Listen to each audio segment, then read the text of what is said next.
ليه بتهربي من الحقيقة؟ ليه بتخافي من كلمتي الجريئة؟ ليه عايزة تبعدي حتى لو بالطريقة؟ انا ما كرهتكيش وما اقدرش منسكيش، ولا اقدر من غيرك افارق او اعيش. ليه عاوزة تكوني مش ليا؟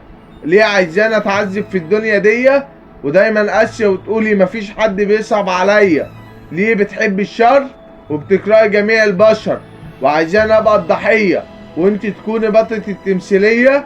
انا مش هقدر اوصف انا كنت بحبك قد ايه، بس دلوقتي بكرهك الطقطقين. انت واحدة ملعونة ومجنونة وصورتك في بالي سودا.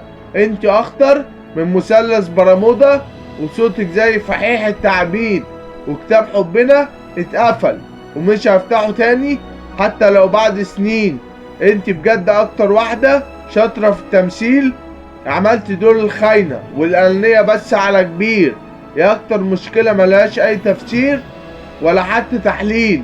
طلعتي قاسية وشرانية بس حبنا في الاخر ايوه هان عليا. يا اكتر واحدة شفتها مريضة نفسية ولازم تتعالج من الغل والكذب والكراهية.